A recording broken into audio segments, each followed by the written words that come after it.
Mi nombre es Álvaro. Tengo 60 años. Soy director de una escuela desde hace más de 10 años aquí en Chihuahua.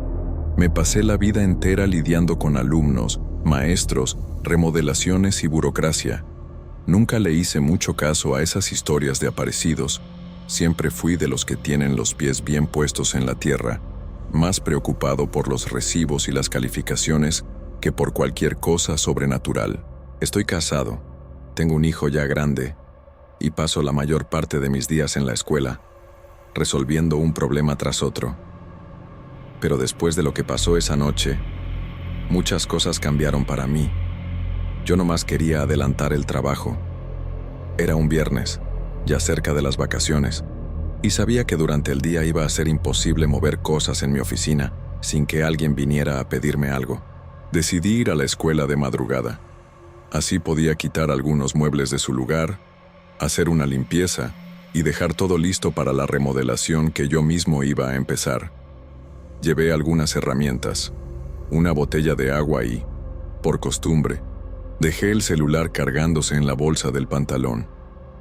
No me pareció raro entrar por el portón que rechina, ni ver la cancha vacía en esa oscuridad. Nomás sentía cierta incomodidad de estar ahí solito, pero luego pensé que era puro cansancio. Subí las escaleras tratando de no hacer mucho ruido, aunque sabía que no había nadie. El olor del pasillo se siente diferente en la noche, como si todo ahí se cerrara junto, moho, polvo y lo que queda del café que siempre hay en las mañanas. Pasé por el salón de maestros, miré el reloj, 2:20 de la mañana. Prendí las luces y me fui derecho a mi oficina a agarrar unos cuadros para quitarlos de la pared. Todo se quedó silencioso. Nomás oía el ruido del ventilador girando despacio. Empecé a mover los muebles, arrastrando una mesa de la esquina, después las sillas. De vez en cuando, oía un rechinido que venía del pasillo. Pensé que era cosa de la madera vieja, normal con el tiempo frío. Me quedé unos 15 minutos ahí, concentrado, hasta que sentí un airecito helado pasando por debajo de la puerta. Miré y vi que estaba bien cerrada. Lo dejé pasar. Agarré la escalera para empezar a desmontar un estante alto. Mientras subía, oí un ruido diferente, como un raspado, rápido y bajito, que venía del pasillo. Pensé en ratón, pero sonaba más arrastrado, como uña rayando el piso. Bajé y abrí la puerta para asomarme, pero no vi nada. Nomás el pasillo vacío, con la luz del foco parpadeando, cosa de todos los días en esa escuela. Regresé al salón. Respiré hondo y cerré otra vez la puerta, esta vez con más fuerza.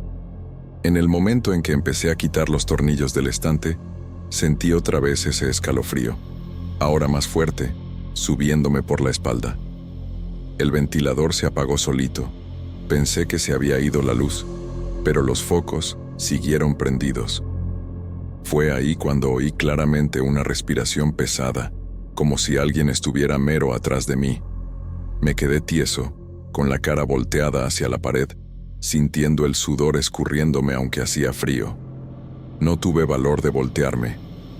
Cuando por fin me armé de valor y me volteé despacito, vi una sombra al fondo del salón. Era alta, flaca, parada junto a la ventana, que yo sabía que estaba cerrada porque la había checado 2 veces. No era una persona, no era sombra normal, estaba demasiado oscura, parecía cerrada, aunque había luz. Me quedé sin mover ni un músculo, nomás viendo, esperando que pasara algo. De repente la figura hizo un movimiento rápido, atravesando el salón hasta pararse cerca de la puerta. Se me disparó el corazón. Sentí una presión tan fuerte en el pecho que casi no podía respirar. Jadeando, me tropecé para atrás y me pegué contra la mesa, haciendo un ruido seco. El sudor me escurría de la frente. Las manos me temblaban. Sentía como si me fuera a desmayar en cualquier momento. La sombra se quedó parada, como esperando.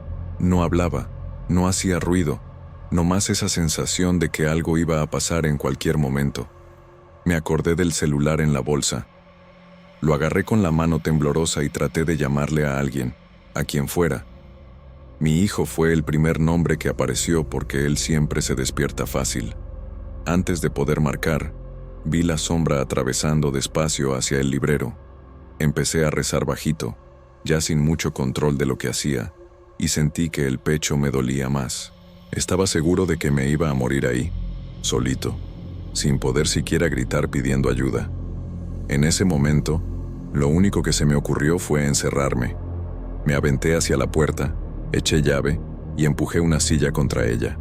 Sentí un peso enorme, como si el salón se pusiera más pesado. Desde adentro, logré marcarle a mi hijo. Nomás le dije, ven a la escuela ahorita, rápido, y colgué antes de que la cosa empeorara. Me quedé sentado en el piso, recargado en la puerta, oyendo ese silencio raro y sintiendo la respiración pesada cerca de la ventana. El tiempo parecía no pasar. El celular marcaba casi las 3 de la mañana cuando oí pasos en el pasillo. Grité el nombre de mi hijo, pero mi voz salió rara, casi un susurro. Él me contestó aliviado, se oía angustiado, casi tumbando la puerta. No más después de que oí su voz, el peso en el salón disminuyó. La presencia se esfumó tan rápido como había aparecido. Corrí a abrir, lo abracé como si hubiera regresado de la muerte.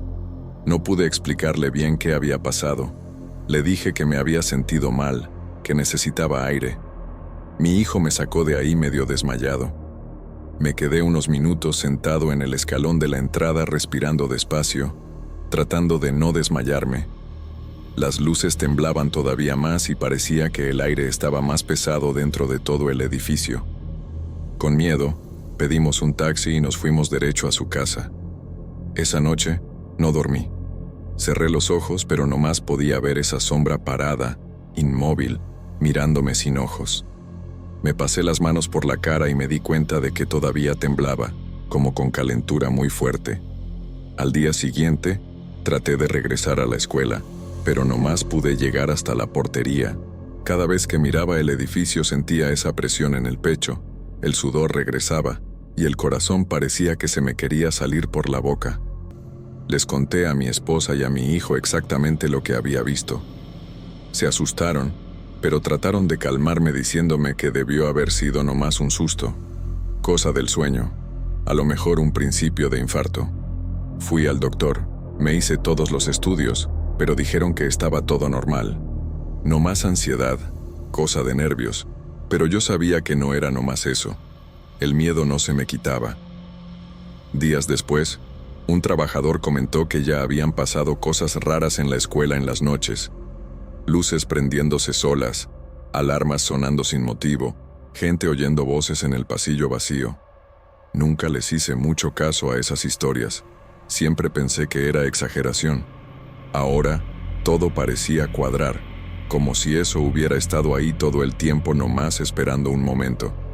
Durante algunos días, evité entrar solo a cualquier cuarto oscuro, ya fuera en la casa o en la calle. Cualquier sombra diferente ya hacía que se me apretara el pecho. Paraba el carro enfrente de la escuela y me quedaba unos minutos tratando de armarme de valor. A veces me sentía ridículo, pero no podía controlarlo. La pura idea de abrir esa puerta de madrugada me parecía imposible. Fui regresando al trabajo de a poquito, siempre con alguien cerca. Al principio, cualquier ruido fuera de lo normal ya me hacía brincar de la silla. Los compañeros notaron mi manera de ser. Unos me preguntaron si estaba enfermo. Evité contar detalles, nomás decía que fue un susto fuerte, de esas cosas que uno no olvida fácil. La escuela se veía igual durante el día, pero nunca más pude ver ese lugar de la misma manera. A veces, pasaba por el pasillo en la tarde y sentía el mismo viento helado, mínimo, viniendo de debajo de las puertas. Me paraba, miraba para los lados, pero nunca veía nada. El miedo no era igual al de la noche, pero se quedaba conmigo, como si algo todavía estuviera ahí. Traté de grabar con el celular, pero nunca salió nada más que el ruido normal del ambiente. No más yo parecía sentirlo. Llegué a pedir permiso para hacer una limpia espiritual en el lugar. Los trabajadores más grandes ayudaron. Pensaron que era mejor no comentarle a los papás de los alumnos para evitar chismes. Llamamos a un padre, bendijo los salones, echó agua bendita en mi oficina. Después de eso, Las cosas se calmaron más, pero el recuerdo no se me salió de la cabeza. Con el tiempo, dejé de hablar del asunto, pero el miedo no se quitaba de verdad. A veces, soñaba con la escuela vacía, los pasillos oscuros y la sombra parada en la puerta. Me despertaba con esa misma sensación de ahogo, como si reviviera todo otra vez. Siempre era el mismo sueño, la misma sensación de estar siendo observado aunque no viera nada. Evité mover cosas en el salón por unos meses. Le pedí a otro trabajador que cambiara los focos, acomodara los muebles. Nomás entré ahí otra vez cuando era absolutamente necesario, siempre con alguien cerca.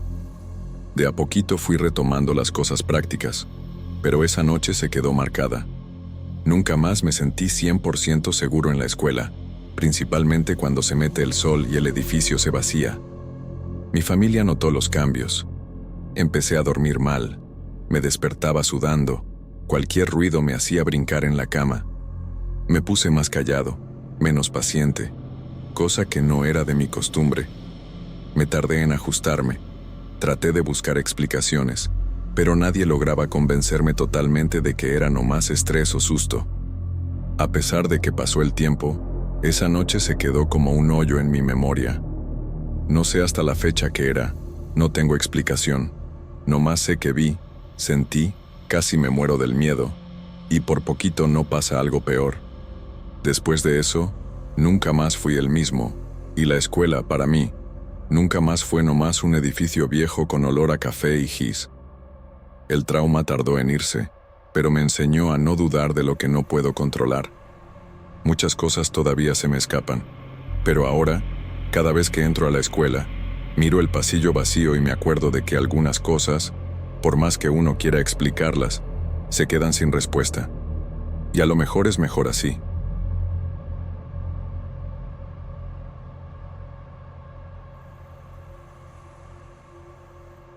Mi nombre es Miguel. Tengo 38 años y trabajo como vigilante nocturno en una fábrica de refacciones aquí en la capital de Chihuahua. Es un trabajo tranquilo, paga bien y me permite mantener a mi familia. Mi esposa Rosa trabaja de día en una tienda, así que nuestros horarios se acomodan perfecto para cuidar a nuestros 2 hijos. La fábrica está en un distrito industrial en las orillas de la ciudad, rodeada de otras empresas que se quedan vacías en la noche. Mi turno va de las 10 de la noche a las 6 de la mañana. Paso la mayor parte del tiempo en el cuarto de seguridad, monitoreando las 12 cámaras regadas por toda la propiedad. Es un trabajo solitario, pero me gusta la paz. Por lo menos me gustaba hasta esa madrugada de jueves. Fueron nomás 4 días que cambiaron completamente mi percepción sobre el lugar donde trabajo desde hace 5 años. 4 días que me hicieron cuestionar mi propia cordura y me dejaron con preguntas que nunca pude responder. Era una noche como cualquier otra cuando vi a la niña por primera vez. Eran exactamente las 3 de la mañana. Estaba tomando café y checando los monitores como siempre hago a esa hora. La fábrica estaba completamente silenciosa. Nomás el zumbido de los equipos de refrigeración rompía el silencio. Estaba viendo el monitor de la cámara 6, que muestra el patio interno donde están los contenedores de material, cuando vi una figura chiquita moviéndose entre las pilas de cajas. Al principio pensé que era un gato o algún animal que se había metido al patio, pero cuando ajusté el enfoque de la cámara, se me heló la sangre. Era una niña, una chamaquita de unos 7 u 8 años, vestida con un vestido blanco. Estaba jugando solita, corriendo entre los contenedores como si fuera un parque de juegos. Mi primer pensamiento fue de pánico. ¿Cómo se había metido una niña a la fábrica? Las puertas estaban todas cerradas con llave. El sistema de alarma estaba activado. Era imposible que alguien entrara sin que yo me diera cuenta. Además, ¿qué niña estaría jugando sola a las 3 de la mañana? Agarré mi lámpara y las llaves y corrí hacia el patio. La fábrica es grande. Me tardé unos 3 minutos en llegar. Cuando abrí la puerta que da al patio, no había nadie. Busqué atrás de todos los contenedores, alumbré cada rincón con la lámpara. Nada. El patio estaba completamente vacío.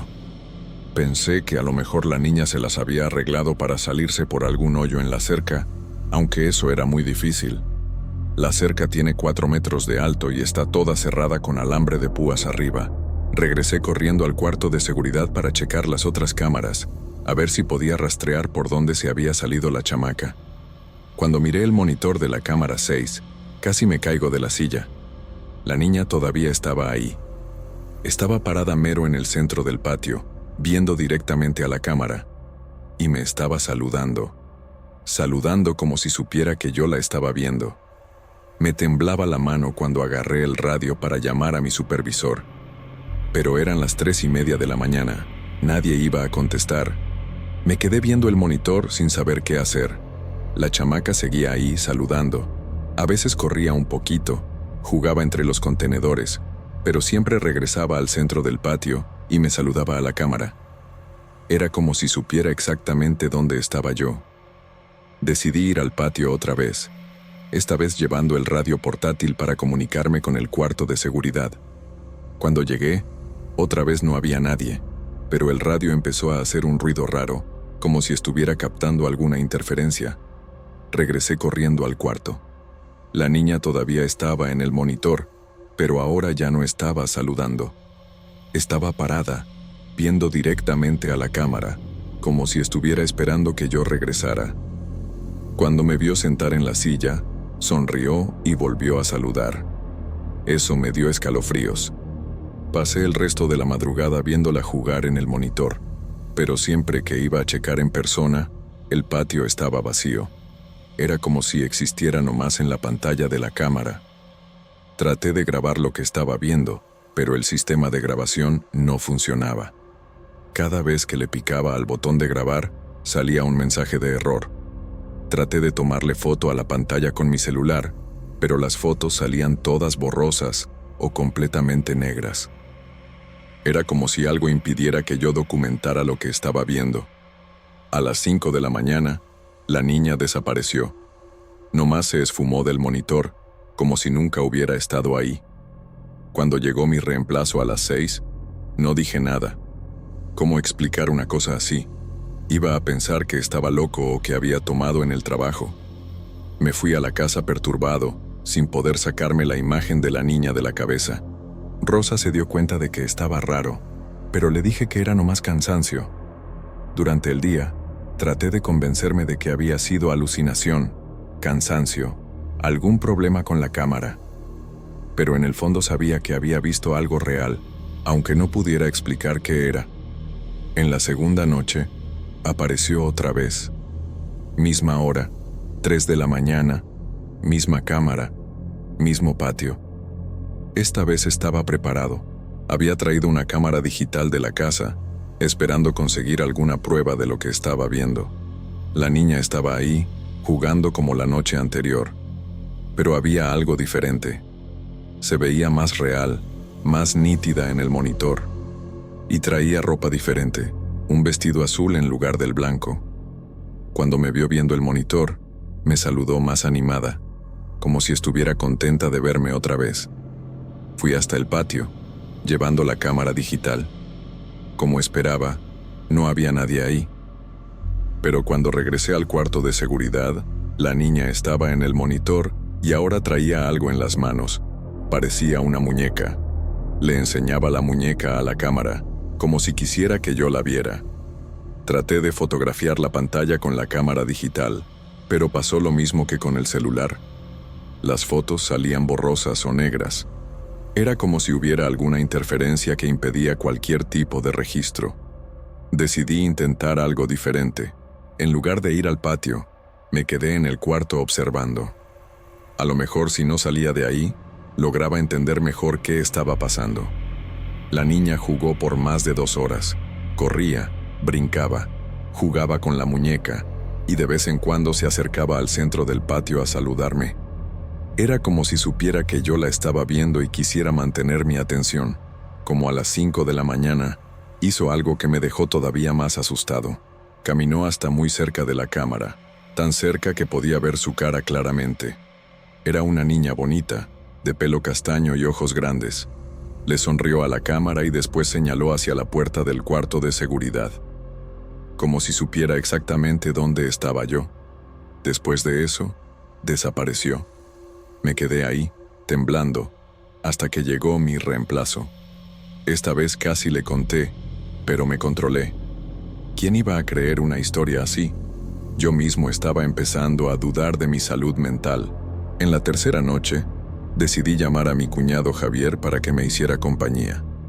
Javier trabaja en otra empresa de seguridad. Tiene experiencia con situaciones raras. Inventé una excusa de que estaba oyendo ruidos sospechosos y quería una segunda opinión. Llegó a las 2 de la mañana. Trajo café y tortas. Nos quedamos platicando en el cuarto de seguridad, yo pendiente del monitor de la cámara 6. Cuando dieron las 3, la niña apareció. Esta vez traía un vestido rojo y tenía una pelota en las manos. Javier estaba de espaldas a los monitores, contando una historia de su trabajo. Traté de llamar su atención discretamente, pero cuando volteó a ver, la niña ya no estaba en el monitor. Había desaparecido en el exacto momento en que Javier miró. Me preguntó qué estaba viendo. Le dije que creí haber visto algo, pero que debía haber sido impresión mía. Javier se quedó unos minutos viendo los monitores, pero no vio nada. En cuanto volvió a platicar conmigo, la niña apareció otra vez, saludando como siempre. Me di cuenta de que nomás yo podía ver a la niña. Por alguna razón, ella nomás se me aparecía a mí. Eso me dejó todavía más asustado. ¿Será que me estaba volviendo loco? ¿Será que era estrés, falta de sueño, algún problema psicológico? Javier se quedó conmigo hasta las 4 de la mañana, pero no vio nada raro. Después de que se fue, la niña volvió a aparecer en el monitor. Esta vez estaba más inquieta, corriendo de un lado a otro del patio. Parecía que estaba tratando de decirme algo, señalando hacia diferentes direcciones, haciendo gestos que no podía entender. Como a las 5 de la mañana, hizo algo que nunca había hecho antes. Caminó hasta la cámara y puso la mano en el lente, como si estuviera tratando de tocar la pantalla de mi lado. Por un momento, el monitor se puso oscuro. Cuando regresó la imagen, ya no estaba ahí. Pero en la pantalla había una marca, como si una mano chiquita hubiera tocado el vidrio del monitor de mi lado. Una marca que no estaba ahí antes y que se quedó ahí los siguientes días. En la cuarta noche, estaba decidido a resolver eso de una vez por todas. Había buscado en internet sobre apariciones, fantasmas, alucinaciones. Quería una explicación, cualquier explicación. Llegué al trabajo más temprano, a las 9 de la noche, e hice una inspección completa de la fábrica. Chequé todas las puertas, todas las ventanas, todos los posibles puntos de entrada. Todo estaba cerrado con llave y sellado. Instalé una cámara extra en el patio, una cámara chiquita que había comprado, esperando conseguir una segunda perspectiva. A las 3 de la mañana, la niña apareció como siempre. Pero esta vez era diferente. No estaba jugando. Estaba parada en el centro del patio, viendo directamente a la cámara principal. Se veía triste, como si estuviera llorando. Cuando miré el monitor de la cámara extra que había instalado, no había nadie en el patio. La cámara de la fábrica mostraba a la niña claramente, pero mi cámara mostraba un patio vacío. Era imposible. Las dos cámaras estaban filmando el mismo lugar al mismo tiempo, pero mostraban cosas completamente diferentes. La niña empezó a hacer gestos más urgentes, señalando hacia diferentes partes del patio. Era como si estuviera tratando de enseñarme algo importante. Decidí ir hasta allá, pero esta vez llevé un radio conectado al cuarto de seguridad para poder oír cualquier sonido que viniera de ahí. Cuando llegué al lugar donde ella estaba en el monitor, no había nadie, pero por el radio podía oír mi propia voz haciendo eco en el cuarto vacío. Y en el fondo, muy bajito, oía una voz de niña, una voz que decía mi nombre. Miguel, Miguel, repetía la voz. Me quedé paralizado. La voz venía del radio, pero también parecía venir de algún lugar del patio. Miré alrededor, buscando de dónde venía el sonido.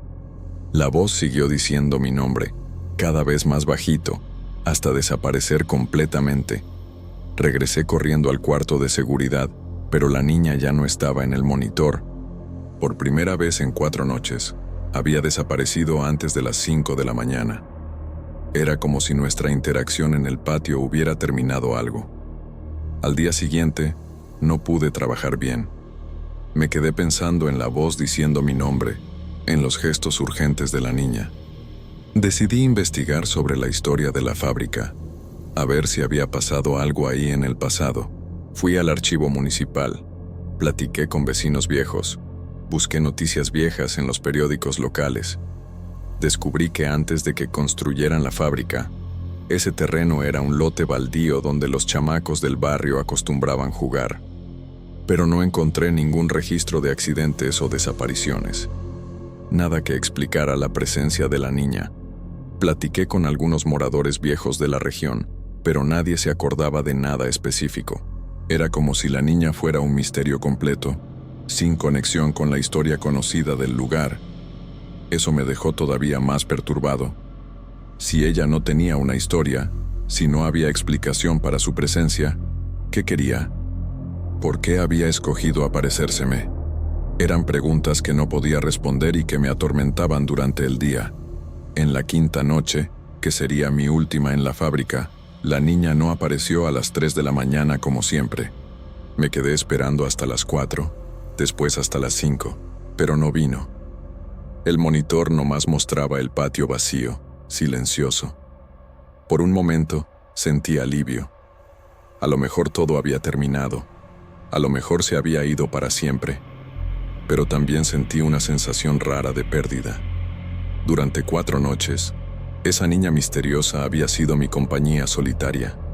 Aunque daba miedo, se había vuelto parte de mi rutina.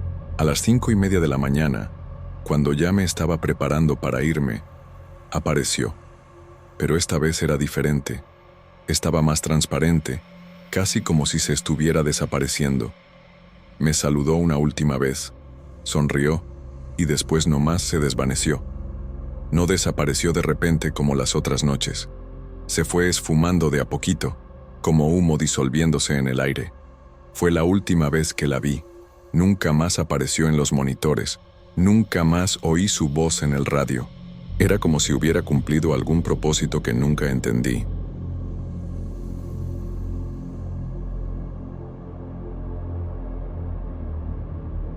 Mi nombre es Geraldo. Vivo en Chihuahua capital con mi esposa Clara y mi hija Isabela, de 4 años. Siempre tuve una vida tranquila, de esas en que cada día parece igual al otro, sin tiempo ni espacio para pensar en cosas sobrenaturales. Mi rutina era llegar del trabajo, cenar con la familia, ver un poquito de televisión y acostar a Isabela. Nunca imaginé que algo fuera de lo común pudiera pasarnos. Todo empezó una tarde cualquiera.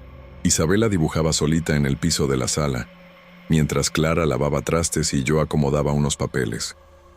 De repente, me di cuenta de que hacía un dibujo diferente a los normales.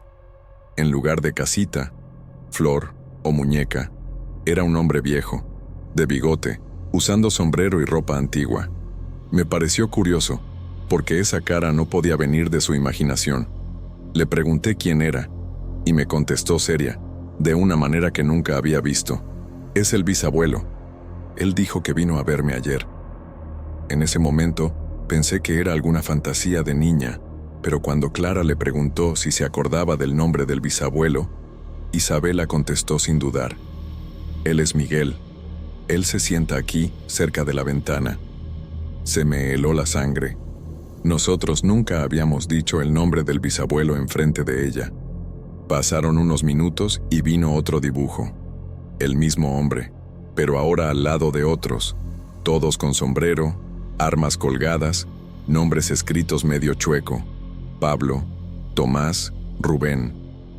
En los días siguientes, siguió dibujando a ese grupo, cada vez con detalles diferentes.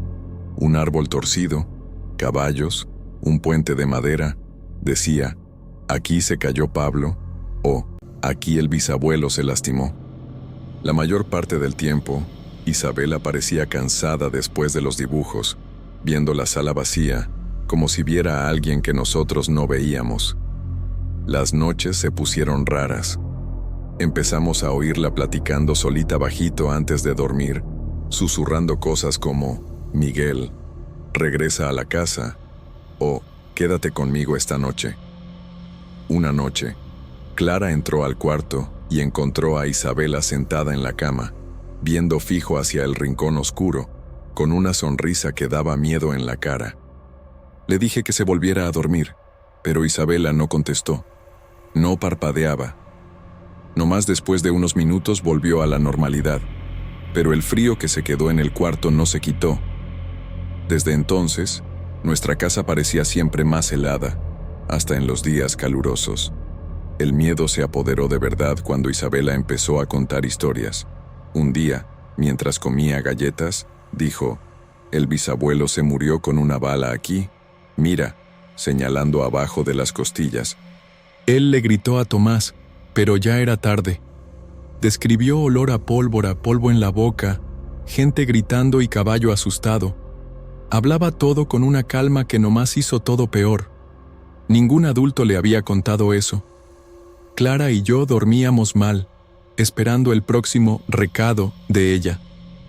Quería pensar que era coincidencia, pero un día Isabela me habló y dijo: «Hoy el bisabuelo está llorando porque lo dejaron solito en un campo, debajo del árbol torcido», y señaló el dibujo, donde el árbol realmente aparecía torcido en el horizonte, los compañeros alejados. Lo peor era ver la cara dibujada del bisabuelo, los ojos hundidos, tristes. Cada noche, los dibujos se ponían más oscuros y el color de los lápices más pesado, como si gastaran su propia energía. Desesperado, le hablé a mi mamá. Le platiqué de los nombres y de los dibujos. Se quedó callada mucho tiempo al teléfono. Después dijo en voz baja que Pablo, Tomás y Rubén sí eran amigos de mi bisabuelo Miguel, compañeros de batalla, gente que ella conoció cuando era niña. Me confirmó que el bisabuelo murió en una emboscada, cerca de un árbol. Le dieron un balazo en las costillas y lo dejaron en el campo. Nunca le contamos eso a Isabela.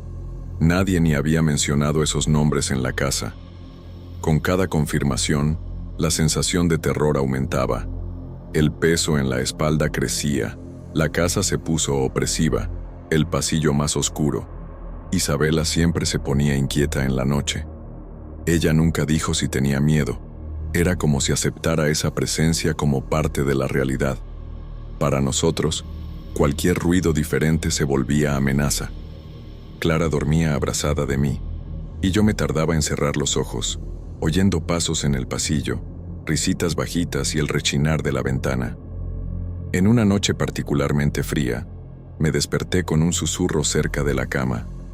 Me levanté de sobresalto, miré alrededor, no vi nada. En el cuarto de Isabela, encontré otro dibujo, esta vez con varias cruces en el suelo, y el bisabuelo al fondo, sonriendo. El papel estaba mojado de lágrimas. No entiendo cómo, pero parecía que alguien además de mi hija había llorado ahí. Empecé a despertarme de madrugada, checando si Isabela estaba bien. Una noche, entré al cuarto y vi que no estaba sola. El aire parecía espeso, y mi cuerpo se puso helado de los pies a la cabeza. Un olor a tierra mojada dominaba todo. Ella veía hacia la nada, susurrando: «Miguel, ya te puedes ir. Ellos están aquí para venirte a buscar». Después de eso, se durmió como si no hubiera pasado nada. Al día siguiente, sin explicación ni despedida, Isabela nunca más dibujó al bisabuelo. Regresó a las casitas, a los perritos y a las flores de siempre. Ni tocaba los lápices negros y cafés. El ambiente pesado se fue quitando, pero nosotros nunca volvimos a estar 100% tranquilos en esa casa vieja. El miedo se quedó. Le conté todo a mi mamá, que me aconsejó guardar los dibujos. Los guardé, pero no los veo. Están escondidos en el fondo de un cajón con llave.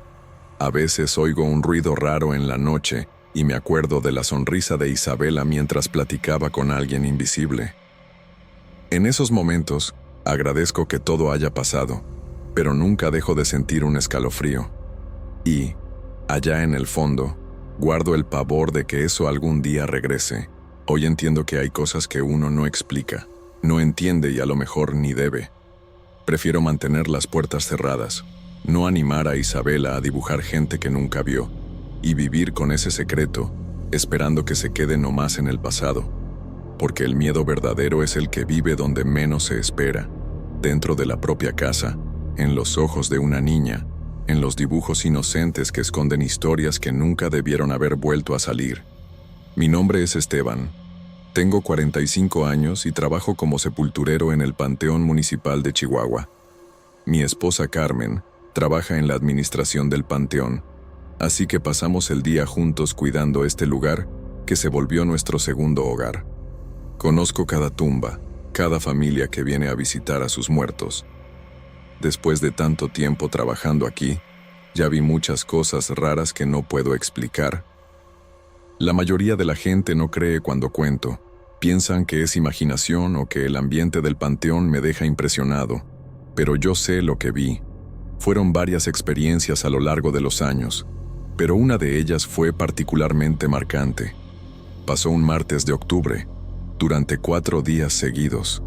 Fue cuando vi a una mujer de luto visitando una tumba que no existía. Antes de contar sobre la mujer, necesito platicar de las otras cosas que ya presencié aquí. Una vez, hace unos 10 años, estaba trabajando tarde, terminando de tapar una sepultura nueva. Era casi las 7 de la noche, ya estaba oscureciendo. Vi a un hombre grande caminando entre las tumbas, vestido con un traje oscuro y cargando un sombrero en la mano. Me pareció raro porque el panteón ya estaba cerrado para visitación. Fui hacia él para avisarle que necesitaba salirse, pero cuando me acerqué, nomás desapareció. No corrió, no se escondió, se esfumó. Busqué por todos lados, chequé todas las salidas. No había nadie. Al día siguiente, una señora vino a visitar la tumba del esposo y me enseñó una foto de él. Era exactamente el hombre que había visto la noche anterior. Él había muerto la semana anterior. La señora dijo que él siempre usaba ese traje los domingos y nunca salía de la casa sin el sombrero. Nunca le conté lo que había visto. Otra vez, hace unos 5 años, estaba cortando el pasto cerca de la sección infantil cuando oí risas de niños. Pensé que alguien había traído niños para visitar alguna tumba, pero cuando miré alrededor, no vi a nadie. Las risas siguieron por unos 10 minutos, viniendo de diferentes direcciones. Eran risas alegres, como de niños jugando, pero no había ningún niño en el panteón. Carmen estaba en la administración. Le pregunté si había visto alguna familia con niños entrando. Me dijo que no, que el día estaba bien tranquilo. Las risas pararon de repente, como si alguien hubiera apagado un radio. Desde entonces, a veces oigo esas risas cuando estoy trabajando cerca de las tumbas de los niños. Siempre al final de la tarde, siempre alegres. Ya no me asustan, de hecho me hacen compañía. Es como si los niños todavía estuvieran jugando por aquí, felices en algún lugar que no puedo ver. También están las luces que aparecen en la noche. Ya vi varias veces lucecitas que se mueven entre las tumbas después de que oscurece. No son linternas ni faros de carro. Son luces chiquitas como velas flotando en el aire. Se mueven despacio, parándose en algunas tumbas por unos minutos antes de seguir a otra. Una noche, decidí seguir una de esas luces. Me llevó hasta la tumba de una mujer que había muerto hacía pocos días. La familia no tenía dinero para flores, así que la tumba estaba sin ningún adorno. Al día siguiente, aparecieron flores frescas sobre la sepultura. Nadie sabía quién las había puesto. La luz se había parado exactamente ahí la noche anterior. Desde entonces, siempre que veo esas luces, al día siguiente, encuentro flores en tumbas que estaban abandonadas. Es como si alguien estuviera cuidando a los muertos que no tienen quien los visite, pero la experiencia más marcante fue con la mujer de luto. Era una mañana fría de octubre. Estaba regando las flores cerca de la entrada cuando la vi. Usaba un vestido negro largo, un velo que le tapaba la cara, y cargaba rosas blancas. Caminó directamente hacia la sección antigua del panteón, como si supiera exactamente a dónde ir.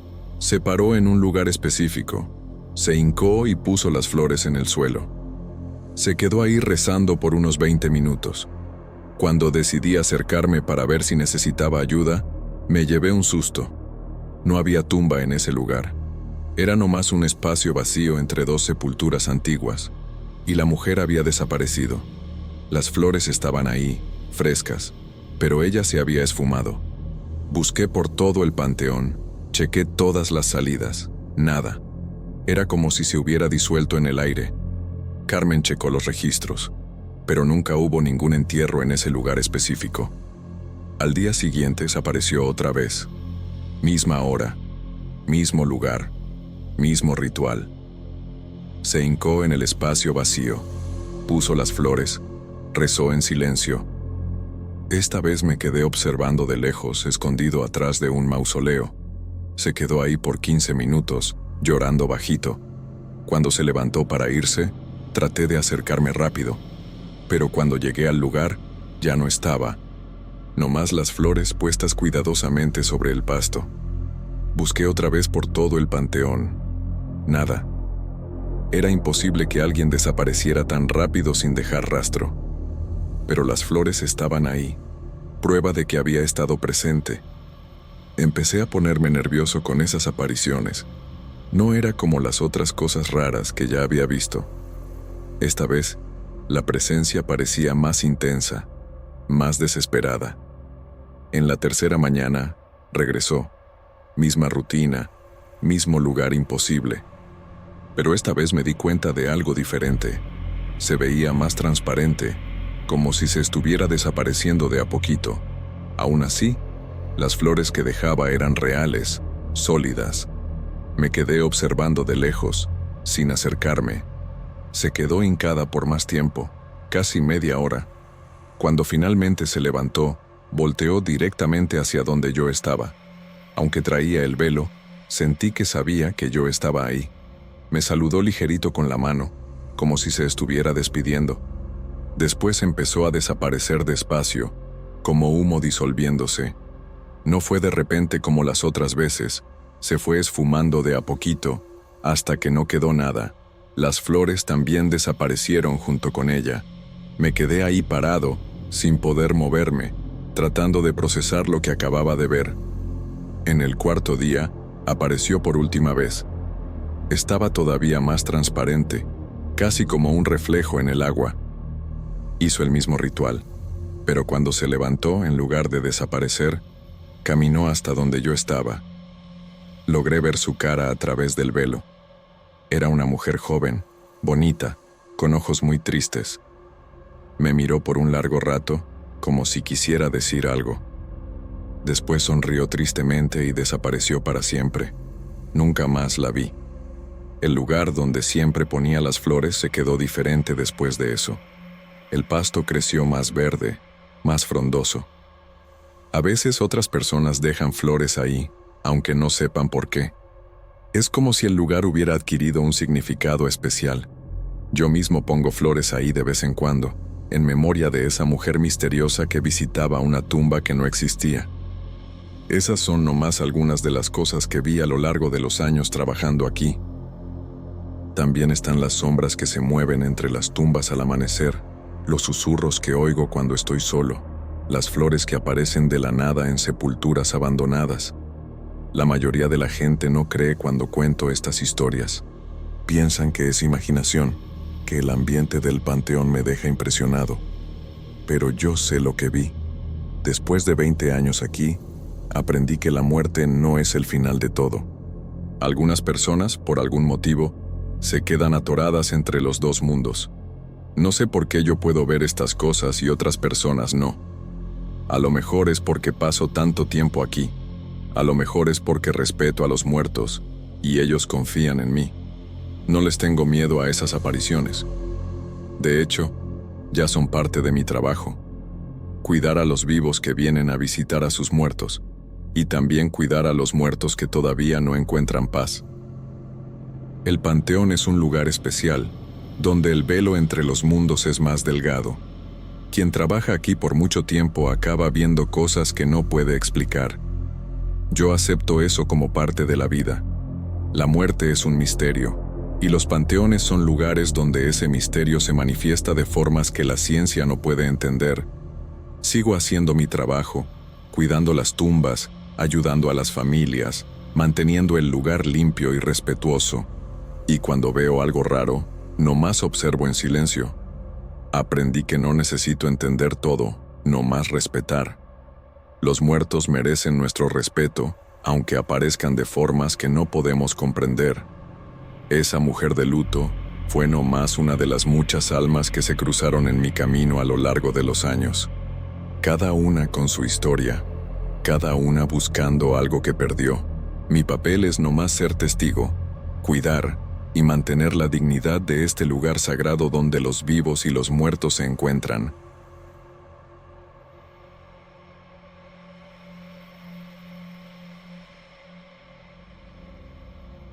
Hace 2 años, empecé a darme cuenta de que uno de los columpios del patio de juegos se movía solito, siempre cuando yo estaba solo en la escuela. Al principio pensé que era el aire, pero de a poquito me di cuenta de que estaba pasando algo mucho más perturbador ahí. Algo que me da miedo cada vez que necesito pasar por el patio después del horario de clases. La primera vez que me di cuenta fue una tarde de jueves. Estaba barriendo el pasillo principal cuando oí el ruido característico de cadenas rechinando. Era el sonido que hacen los columpios cuando alguien se está columpiando. Miré por la ventana que da al patio y vi uno de los columpios moviéndose para adelante y para atrás, como si un niño estuviera jugando en él, pero no había nadie ahí. El patio estaba completamente vacío. Pensé que era el aire, aunque no había brisa ese día. Seguí con mi trabajo, pero el ruido de las cadenas continuaba. Era un sonido rítmico, constante, exactamente como cuando un niño se columpia. Después de unos 20 minutos, el ruido paró. Cuando miré otra vez, el columpio estaba quieto. Me pareció raro, pero no le di mucha importancia. A lo mejor era algún problema mecánico, cadenas mal ajustadas que se movían solas. En los días siguientes, la misma cosa pasó varias veces. Siempre al final de la tarde, cuando yo estaba solo haciendo la limpieza, oía el sonido de las cadenas rechinando. Siempre el mismo columpio, siempre el mismo movimiento rítmico. Empecé a poner más atención y me di cuenta de que no era el aire. El columpio se movía aunque el aire estuviera completamente quieto. Además, los otros columpios se quedaban inmóviles. Nomás ese específico se movía. Era el tercer columpio de la izquierda, pintado de azul, un poquito más bajo que los otros porque era para los niños más chiquitos. Decidí checar más de cerca. Cuando me acerqué al patio, el columpio paró inmediatamente. Me quedé ahí parado, observando, pero se quedó inmóvil. Chequé las cadenas, el asiento, todo parecía normal. No había nada que explicara por qué se movía solo. Cuando regresé adentro de la escuela, el ruido empezó otra vez. Empecé a ponerme incómodo con la situación. Todas las tardes, a la misma hora, el columpio empezaba a moverse. Yo oía el rechinar de las cadenas desde cualquier lugar de la escuela donde estuviera. Era un sonido que atravesaba paredes, que parecía seguirme por los pasillos. A veces estaba en la cocina, a veces en la biblioteca, pero siempre oía ese ruido rítmico y perturbador. Cuando iba a checar, veía el columpio moviéndose solito en el patio vacío, pero cada vez que me acercaba, paraba. Era como si hubiera alguien invisible jugando ahí, alguien que no quería que lo vieran. Empecé a evitar mirar hacia el patio al final de la tarde. Hacía mi trabajo con la cabeza agachada, tratando de ignorar el sonido de las cadenas, pero era imposible no oírlo. El ruido parecía ponerse más fuerte cuando trataba de ignorarlo. Una tarde, decidí probar una teoría. En lugar de acercarme al columpio, me quedé observando de lejos, escondido atrás de una columna del pasillo. El columpio se estaba moviendo normal, para adelante y para atrás, en un ritmo constante. Me quedé ahí por más de 1 hora, nomás observando. El movimiento nunca paraba, nunca disminuía, como si realmente hubiera un niño columpiándose sin cansarse. A veces parecía que el columpio subía más alto, como si la persona invisible se estuviera esforzando para llegar más lejos. Otras veces el movimiento se ponía más suave, más relajado. Era exactamente como jugaría un niño, variando el ritmo según el humor. Cuando finalmente salí de mi escondite y empecé a caminar hacia el patio, el columpio paró en ese momento. Era como si quien estuviera ahí pudiera verme, aunque yo no viera nada. Lo más perturbador era que eso nomás me pasaba a mí. Durante el día, cuando había maestros y trabajadores en la escuela, el columpio se quedaba normal. Nunca se movía solo, nunca hacía ruido. Era nomás cuando yo estaba solo, haciendo la limpieza después del horario, que la cosa empezaba. Les pregunté discretamente a otros trabajadores si ya habían notado algo raro en el patio. Nadie sabía de qué les estaba hablando. La directora dijo que los columpios estaban funcionando perfectamente, que nunca había habido queja de problemas mecánicos. Empecé a pensar que me estaba volviendo loco, que el trabajo solitario estaba afectando mi mente. Pero el ruido era demasiado real, el movimiento era demasiado visible. No podía ser imaginación. Algo estaba realmente pasando en ese columpio. Decidí investigar la historia de la escuela, a ver si había pasado algún accidente en el patio. Platiqué con trabajadores viejos, con maestros que trabajaban ahí desde hace más tiempo. Descubrí que hace 5 años, una niña de 6 años se había lastimado gravemente en una caída del columpio. Se había pegado la cabeza en el suelo y se quedó en coma por varias semanas. Acabó muriendo en el hospital sin nunca despertar. Era exactamente el columpio azul, el tercero de la izquierda, el mismo que yo veía moviéndose solo. La niña se llamaba Sofía. Era una niña alegre que le encantaba jugar en el patio durante el recreo. Según los maestros, pasaba la mayor parte del tiempo libre en los columpios. Era su juguete favorito. Cuando supe esa historia, todo empezó a tener sentido. Sofía todavía estaba ahí, jugando en su columpio favorito, invisible para todos excepto para mí. Después de descubrir sobre Sofía, empecé a poner más atención a los detalles. Me di cuenta de que el columpio siempre empezaba a moverse como a las 3:30 de la tarde, que era la hora del recreo cuando ella estaba viva. El movimiento duraba exactamente 30 minutos, que era lo que duraba el recreo. A las 4, el columpio paraba, como si Sofía tuviera que regresar al salón. Era una rutina precisa, como si ella todavía siguiera el horario de la escuela. A veces oía, además del rechinar de las cadenas, un sonido muy bajito que parecía risa de niña. Era casi imperceptible, pero estaba ahí, una risa alegre, como de alguien que se está divirtiendo mucho. Eso me dejaba todavía más perturbado. No era una presencia maligna, pero aún así daba miedo saber que había una niña muerta jugando en el patio todos los días. Una tarde, decidí tratar de comunicarme con Sofía. Me quedé en el pasillo, observando el columpio moverse, y empecé a hablar bajito. Le dije que sabía que estaba ahí, que entendía que nomás quería jugar.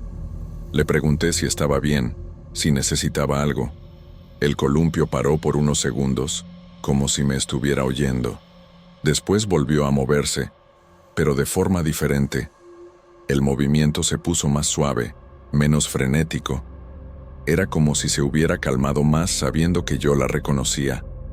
Seguí platicando con ella algunas veces, siempre de lejos, siempre respetando el hecho de que paraba de jugar cuando me acercaba. De a poquito, me fui acostumbrando a su presencia. Todavía daba miedo, pero ya no era aterrador. Era más como tener una niña tímida jugando en el patio, una niña que no quería que la vieran. Lo más raro era que otros trabajadores empezaron a notar cambios en el patio. Los maestros comentaban que los niños evitaban el columpio azul durante el recreo.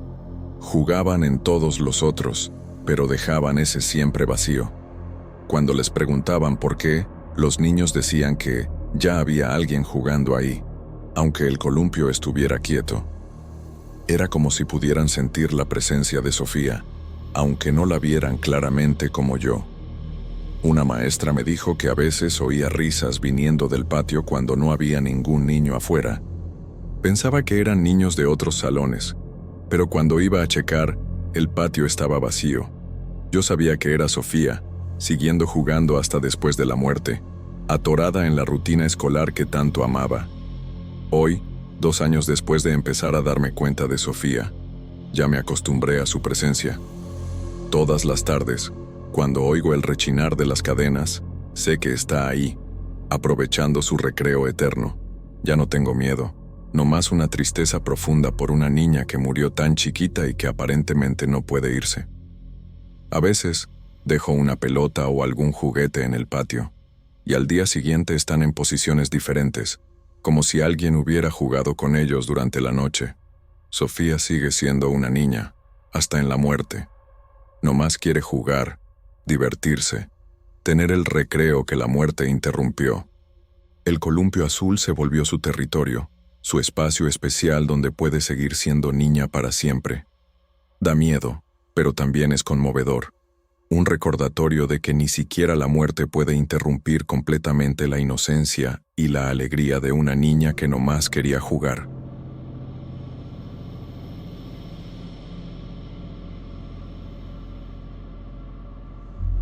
Mi nombre es Roberto. Tengo 41 años y cuido el rancho de la familia aquí en Chihuahua desde hace 15 años. Heredé esta propiedad de mi papá, don Aurelio, que murió de infarto hace 3 años. Son 300 hectáreas de pasto y unas 200 cabezas de ganado. Siempre fue una vida dura, pero honesta. Mi papá me enseñó todo sobre el rancho, sobre cómo cuidar a los animales, cómo leer el tiempo, cómo sobrevivir en esta tierra seca. Después de que murió, pensé que iba a tener que aprender todo solo, pero lo que pasó en las semanas siguientes casi me hizo perder la razón. Empecé a tener experiencias tan aterradoras que llegué a pensar que me estaba espantando algo maligno. Fueron meses de puro terror antes de entender que mi papá estaba tratando de ayudarme. Lo que parecía una maldición al principio, descubrí que era en realidad una bendición disfrazada de pesadilla.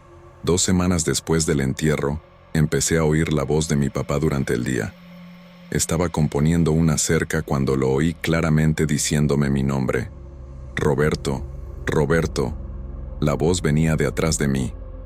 Me volteé rápido, pero no había nadie.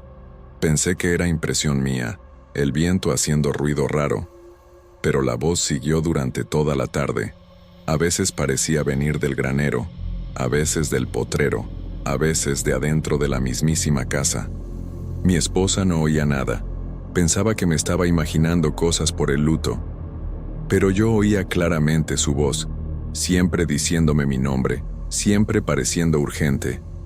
En la noche, cuando trataba de dormir, oía pasos en el pasillo. Pasos pesados, como los de mi papá cuando usaba las botas de trabajo. Me levantaba para checar, pero nunca encontraba a nadie. Mi esposa dormía profundamente, no oía nada. Empecé a pensar que me estaba volviendo loco. La primera aparición pasó una madrugada de lluvia. Estaba en la cocina tomando café, porque no podía dormir con el ruido de los pasos. De repente, vi una sombra pasar por la ventana. Una sombra alta, con sombrero, exactamente del tamaño de mi papá. Corrí para afuera en la lluvia, pero no había nadie.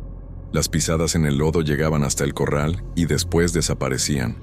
Regresé a la casa empapado y temblando, no de frío, sino de miedo.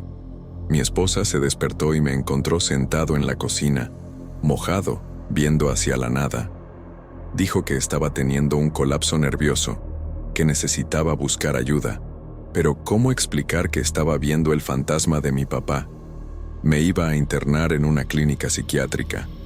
Pasé el resto de la noche despierto, con miedo de cerrar los ojos. Cada vez que me dormía, oía su voz diciéndome mi nombre, cada vez más urgente, cada vez más desesperada. El primer sueño lúcido pasó la semana siguiente. Estaba durmiendo cuando de repente me vi en el potrero, platicando con mi papá como si nunca hubiera muerto. Traía la ropa de trabajo de siempre, el sombrero de cuero que nunca se quitaba de la cabeza. Pero había algo diferente en él. Su piel estaba pálida, sus ojos parecían más hundidos, y cuando hablaba, su voz hacía eco como si viniera de muy lejos. Me dijo que unas vacas estaban enfermas en el Potrero Sur y que necesitaba curarlas rápido. Cuando traté de acercarme a él, sentí un frío terrible, como si estuviera cerca de un refrigerador abierto. El aire alrededor de él parecía vibrar, como ondas de calor, pero heladas. Me desperté gritando, sudando frío, el corazón latiendo tan fuerte que pensé que iba a tener un infarto. Mi esposa se despertó asustada, pero no podía explicar el terror que sentía. Eso había sido demasiado real para ser un sueño común. Durante el día, traté de ignorar el sueño, pero la imagen de mi papá pálido y con esos ojos hundidos no se me salía de la cabeza. En la tarde, decidí checar el Potrero Sur, más para tranquilizarme que por creer en el sueño. Encontré 3 vacas con síntomas de una enfermedad que no había notado antes. Estaban exactamente donde mi papá había señalado en el sueño. Cuando me acerqué a los animales, sentí el mismo frío terrible que había sentido cerca de él. El aire se puso helado de repente, aunque era un día caluroso. Las vacas también sintieron algo, porque se pusieron inquietas, viendo hacia un punto específico donde no había nada visible. Las curé con la medicina que mi papá había sugerido, pero me temblaban tanto las manos que apenas podía agarrar la jeringa. Eso me dejó todavía más aterrado. ¿Cómo un muerto podía saber sobre animales enfermos? ¿Y por qué su presencia daba tanto miedo? La noche siguiente, apareció otra vez, pero esta vez fue mucho peor. Soñé que estaba en el granero cuando salió de las sombras, caminando hacia mí. Sus pasos no hacían ruido, como si estuviera flotando. Cuando llegó cerca, vi que su cara estaba diferente. Se veía más viejo, más cansado, y había una tristeza profunda en sus ojos. Trató de hablar, pero su voz salía distorsionada, como si estuviera hablando debajo del agua. Logré entender que estaba tratando de avisarme sobre algo, pero las palabras salían revueltas, aterradoras. De repente, extendió la mano para tocarme. Cuando sus dedos helados tocaron mi brazo, sentí un dolor terrible, como si me estuvieran quemando con hielo seco. Me desperté gritando, con una marca roja en el brazo exactamente donde me había tocado. La marca se quedó ahí por 3 días, como una quemadura, probando que eso no había sido nomás un sueño. Los episodios se fueron poniendo más intensos y frecuentes. Una noche, me desperté con el sonido de alguien arrastrando cadenas en el patio. Miré por la ventana y vi a mi papá caminando entre los corrales, pero había algo malo con sus movimientos. Se movía de forma rara, como si lo estuvieran jalando con hilos invisibles. A veces paraba de repente y miraba directamente hacia mi ventana, aunque estuviera oscuro. Sus ojos brillaban en la oscuridad, como los de un animal. Me quedé paralizado de miedo, sin poder moverme. Se quedó ahí por 1 hora, caminando de un lado a otro, siempre mirando hacia mi ventana. Cuando finalmente desapareció, dejó pisadas en la tierra que no eran normales. Estaban más hundidas de lo que deberían estar, como si pesara mucho más que cuando estaba vivo. Al día siguiente, las pisadas todavía estaban ahí, pero estaban heladas, aunque hubiera sol fuerte. La tierra alrededor de las pisadas estaba congelada, como si hubiera caído nieve nomás en esos puntos específicos. Una de las experiencias más aterradoras pasó durante una tormenta. Estaba en el granero cuidando a los caballos cuando se fue la luz. De repente, oí la voz de mi papá viniendo de todos lados al mismo tiempo. Hacía eco en las paredes, en el techo. Parecía venir de adentro de la mismísima tierra. Estaba tratando de decirme algo sobre los caballos, pero su voz estaba distorsionada por el eco. Los animales se pusieron completamente locos. Los caballos relinchaban desesperadamente, las vacas mugían sin parar, hasta los perros aullaban de miedo. Era como si todos los animales pudieran sentir su presencia y los espantaba. El frío se apoderó del granero. Mi respiración salía como vapor. Cuando traté de prender una linterna, La llama se apagaba sola cada vez. Me quedé en la oscuridad por 2 horas, oyendo la voz distorsionada de mi papá y los gritos desesperados de los animales. Cuando pasó la tormenta y regresó la luz, encontré uno de los caballos muerto, aparentemente del susto. Nunca había visto un animal morir de miedo antes. Después de ese episodio, empecé a tener miedo de quedarme solo en el rancho. Contraté un peón para dormir en la propiedad, inventando que era por los ladrones. Pero aunque tuviera compañía, las apariciones siguieron. Una noche, el peón vino corriendo a la casa, diciendo que había visto a un hombre alto con sombrero caminando entre el ganado. Cuando fue a checar, el hombre desapareció, pero todas las vacas estaban agitadas, como si hubieran visto algo espantoso. El peón describió exactamente a mi papá, pero dijo que había algo muy malo con él. Sus movimientos eran raros, no naturales, y parecía brillar ligeramente en la oscuridad. El peón renunció al día siguiente. Dijo que no iba a trabajar en un lugar espantado. Me quedé solo otra vez, más aterrado que antes. Si otras personas también estaban viendo a mi papá, entonces realmente no me estaba volviendo loco. Pero eso hacía todo todavía más aterrador. Los sueños empezaron a ponerse más específicos y aterradores. Una noche, soñé que mi papá me llevaba a una parte del rancho que nunca había explorado. Era un lugar oscuro, lleno de árboles muertos y piedras raras. Me enseñó un hoyo en el suelo y dijo que necesitaba cavar ahí. Cuando miré adentro del hoyo, vi huesos humanos, muy antiguos. Mi papá dijo que esos huesos necesitaban ser enterrados como debe ser, que por eso él no podía descansar. Cuando traté de preguntar de quién eran los huesos, empezó a gritar, un grito terrible que parecía venir de varias voces al mismo tiempo. Me desperté con el grito todavía haciendo eco en mis oídos. Por 3 días, seguí oyendo ese grito cada vez que trataba de dormir. No podía comer, no podía trabajar, estaba completamente trastornado. Mi esposa amenazó con llevarme al doctor a la fuerza si no mejoraba. Fue cuando perdí 15 cabezas de ganado que todo empezó a tener sentido.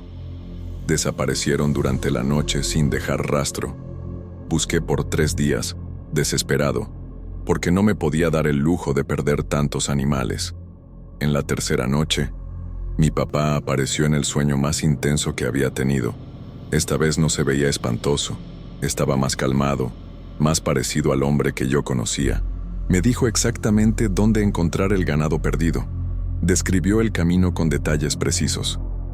También me explicó que todas las apariciones espantosas eran porque estaba desesperado por comunicarse conmigo, pero no sabía cómo hacerlo sin asustarme. Dijo que estaba aprendiendo a controlar su presencia, a aparecer de forma menos aterradora. Seguí las instrucciones del sueño y encontré las 15 cabezas exactamente donde dijo que estarían. En ese momento, me di cuenta de que mi papá no estaba tratando de asustarme, estaba tratando de ayudarme.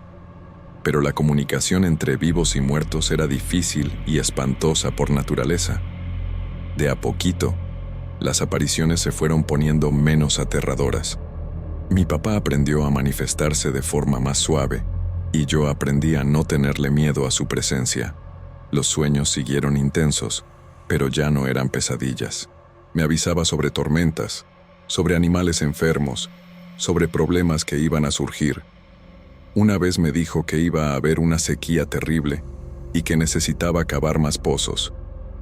Otra vez me avisó que unos ladrones iban a tratar de robar ganado en una fecha específica. Todos los avisos se confirmaban, todas las orientaciones funcionaban. El rancho empezó a prosperar como nunca antes. Tenía el mejor consejero posible, alguien que conocía la propiedad mejor que nadie y que podía ver cosas que yo no lograba percibir. El terror inicial dio lugar a la gratitud. Mi papá había encontrado una forma de seguir cuidando a la familia hasta después de muerto. Hoy, 3 años después, todavía tengo los sueños regularmente. A veces son intensos y me despiertan sobresaltado, pero ya no tengo miedo. Sé que mi papá está ahí, orientándome, protegiéndome, Las manifestaciones físicas disminuyeron mucho. Rara vez oigo pasos o veo sombras. Aprendió a comunicarse principalmente a través de los sueños, que es menos espantoso para todos. Mi esposa todavía no sabe nada, pero se da cuenta de que tengo una intuición increíble para los negocios del rancho. Nunca pierdo ganado, siempre evito tormentas, siempre sé cuando algo va a salir mal.